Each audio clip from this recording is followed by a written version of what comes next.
Batman and Robin, Year One, Issue 3, Mark Waid writing with Chris Samnee on the art. So here's the great Mark Waid book for the week, and so much Waid. It's a lot of Waid, but I remember this being when the first issue of this came out. I remember there being like a really weak issue of World's Finest, and me and Matt were like, "No, was it World's? I don't know. Whatever Mark Waid did that week, we ripped into it and said it was really bad." I think it might have been an Absolute Power book. Now I'm thinking about it, and then Batman and Robin. I hated Absolute Power, by the way. By the end of it. By the end of it, sure.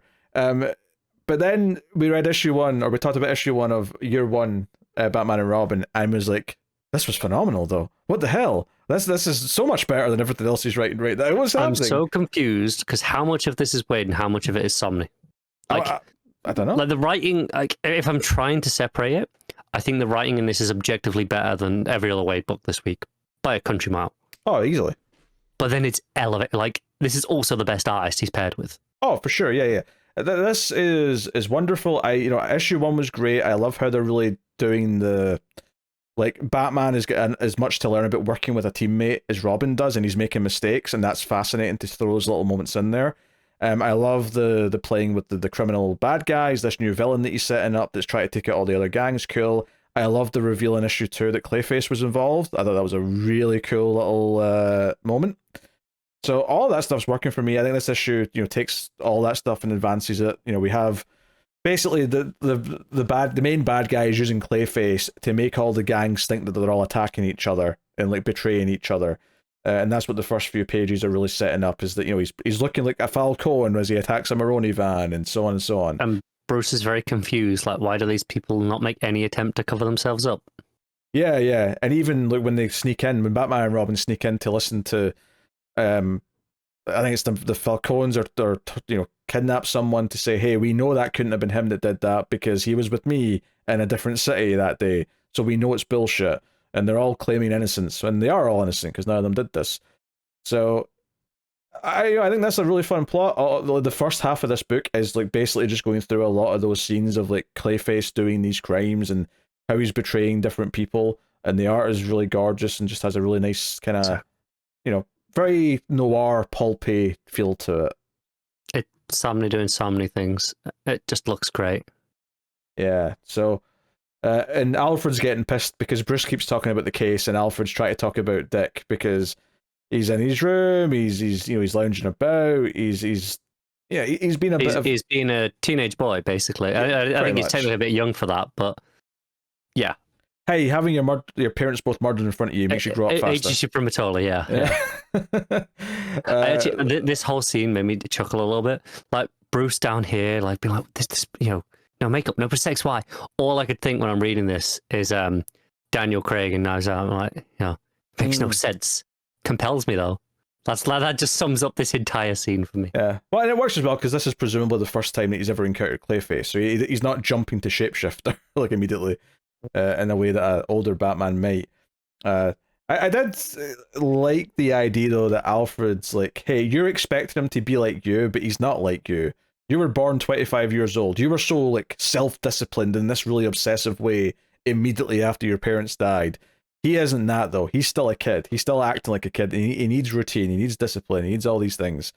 So yeah, Batman and Robin go to investigate. I think it's the Falcone. It doesn't really matter all that much, actually, which gang it is, I don't think. But like, they're interrogating someone, demanding to know who's making all the gangs look like they're doing this. And it turns out they're interrogating Two-Face, and they think he's got something to do with it. And he does seem to know who it is. He like has an idea of who the main bad guy is. Grimraldi is the name, which I'd obviously forgotten until I read it because it's a new character. But he does at one point say, oh, I'm the one that cleared a path so that Tony Zuko could kill those circus people, which sets off Robin, where Robin's ready to jump down. And Batman, straight in. Yeah, Batman's like, no, what are you doing? Like, he's just bluffing. He's just trying to give them something. It's not actually true. But yeah, of course, this ends up being a big moment where Two-Face gets away and like turns some valves, which dumps the water out the side of the boat, so it all starts tipping over. It's a whole thing. So our big cliffhanger is them trying to stay on the boat as it's capsizing, and the big final moment is a big cargo container hitting Batman, like basically right in the face into the water. So it's kind of this like, you know, Batman's in trouble, Robin's left on his own. You know, it's a good thing because I mean, it shows that Dick's maybe going to have to measure up a little bit here and maybe help save Batman, and that'll be like a big growing moment for both of them. And we've had moments like that, don't get me wrong, like I really like that moment in last issue where Robin like saved the two kids in the burning building, and like Batman actually like proud of him for a second. It was like, oh yeah, Batman was always like really worried about him. I mean, it's like, no, okay, he's got to do it himself at some point. Yeah, so this was a fine cliffhanger to end on. I mean, maybe from a structure perspective, I would say this is the least interesting of the three issues because I think the first two issues had so much more diverse structures going on. I think it definitely is, yeah. But I have no complaints about the actual content of any of the story here, though. I think it's all solid stuff. I think it is, when it gets to ratings, it'll probably be slightly lower than I would have given previous issues because it is in every way a middle issue of a series. Like, you know, you can tell sometimes when you're in the middle of the story, and that's fine. Like in long term, when this is collected, this will never be a problem, and it's not really a problem now. It's still a very good issue, but it doesn't have quite the hook at the start. It doesn't have the explosiveness of what I'll expect from the end. But yeah, like it's still very good, and you know, I think a large part of that is Samnee's art. It just does fantastic stuff, and who's on colours for this? Because Mateus Lopez deserves an absolute shout out for just really bringing the vibes, like the flat colours, really giving that like noir feeling to it. A lot of that comes with the colours on top of Samnee's really thick, bold pencils. Yeah, it's got that thing where it's really flat colours in the backgrounds, especially, so you really notice how distinctly different they are when we're in different locations. Even just such a jarring contrast between the warm and the cool colours. Yeah, because you're in the steam room and everything's warm, yellow and orange, and then as soon as they go outside, everything's just these flat blues and blacks, and it's just this. You know, it sticks out a lot more. Obviously, there's always color schemes depending on the location of a scene in a comic. There should be anyway, but it's way more noticeable when it's very flat because it's just these big blocks of color as opposed to you know, the more typical. But it adds a lot to the tone of what the book's going for here. Oh, for sure, yeah. No, next level stuff. It's again, you know, Matt keeps threatening to not want to read more Batman, and they keep giving him exceptional Batman books, so he has to. Can't be helped. See, it's really annoying because they keep giving us Batman books because Batman sells, but that means they have to keep putting good creators on Batman because they really want to write it. Because one, money, and two, seems like everyone wants to tell a Batman story at some point. Pretty much. I mean. Plus, there's just like I feel like there's a lot of characters who, okay, obviously there's a bunch of writers who really love Flash or love Wonder Woman or love Green Lantern or whatever, and everyone loves Batman to some extent. Yeah, all of them like Batman though, so they all want to do a Batman story. Yeah, so like I think like every comic writer has at least one good Batman story in them. Obviously, some of them have a lot more. So, I don't know. I'd argue that some don't have any. Like Chip Zdarsky still try to prove it. No, he has one. He hasn't written it yet. Okay. He has one in there somewhere.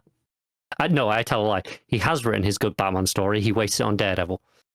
I was worried you were going to say The Knight, because, well, The Knight was a solid enough book at the time. I've really soured on it because of how much he keeps digging into it. Yeah, no, that's fair. No, he wasted his Batman idea on Daredevil. Yeah, which is very good. His Daredevil runs great, but yeah. Yep. Okay. All right, what are you rating Batman and Robin year one? I'm going to give it 7.5. I think I'm knocking it a little bit just because of that, like that middle issue syndrome. But like, it's still very good.